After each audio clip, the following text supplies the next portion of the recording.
morning, guys, and welcome to another session of Honest Talk About Women, where you'll learn tips, tricks, and strategies on how to navigate the minefields of dating and relationships. Don't forget to click on the like button, subscribe to the channel, and comment in the comment section. It all helps with the YouTube algorithm. If you've got a story you want to share with me, please contact me on my email address listed below. Just a disclaimer before I start this story. I'm not giving legal advice or financial advice. I'm not a lawyer. I'm not a financial advisor. I'm not ticketed. I'm not licensed to give out information on this, so don't take this as legal or financial advice. A viewer has emailed me about their predicament with joint finances. So let's get on to it. My wife, 36 female, and I, 42 male, are at odds over our finances. We are both first time married and have been married for 2 years and have a shared bank account for bills and joint purchases. But we also both have personal accounts. She wanted to calculate our net worth and wanted to know all the numbers in our joint accounts, retirement plans, investments, and personal accounts. The personal account part made me a bit anxious, and while I was actively talking to her about it, I got a notification from the bank that she had logged into my account and needed a verification code from me. I got pissed off and told her it was a breach of trust on her part, since she attempted to log into my personal account without my permission. And she says it's a breach of trust on mine, since I don't trust her to log into my account whenever she wants. I told her to apologize, and she said she might only apologize this time since she feels she did nothing wrong. I responded that just because I'm her husband, it doesn't mean she gets to ignore my boundaries and reservations. Well, guys, this is a serious breach of a relationship. No one, including your girlfriend or your wife, should have access to your cell phone, your emails, or your personal bank accounts. That's separate property.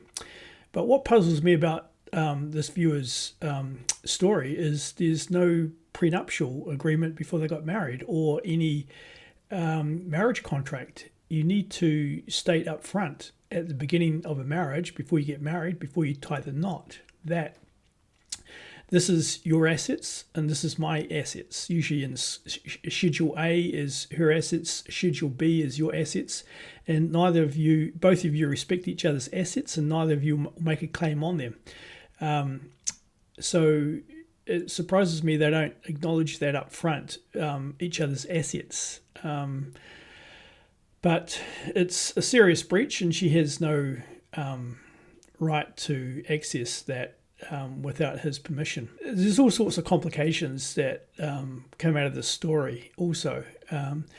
Another one is death. Should you die, who gets all your assets? Does it go directly to your wife? Do you have a will in place? I don't think they would have a will if they don't have a prenup. A will is really important because you don't want all your assets going to your wife if you have other requirements that you need to provide for. If you've got kids from another marriage, if you've got dependents elsewhere that need to be catered for.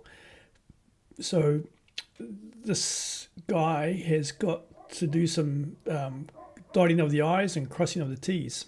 So the setup with a limited joint bank account is absolutely the right thing to do. You have a very, very small bank account that you put an AP, an automatic payment in on the first of each month or at the end of each month or someday during the month. And that bill goes to paying all the joint expenses like utility bills, food bills, grocery shopping, and other types of shopping for the house or the place they're living in. So having a small joint account, and each of you would have a credit card associated with that joint account, and there'd be a small limit that you can of credit available on those credit cards, and once it's maxed out, it's maxed out. You just keep to the budget and run with it.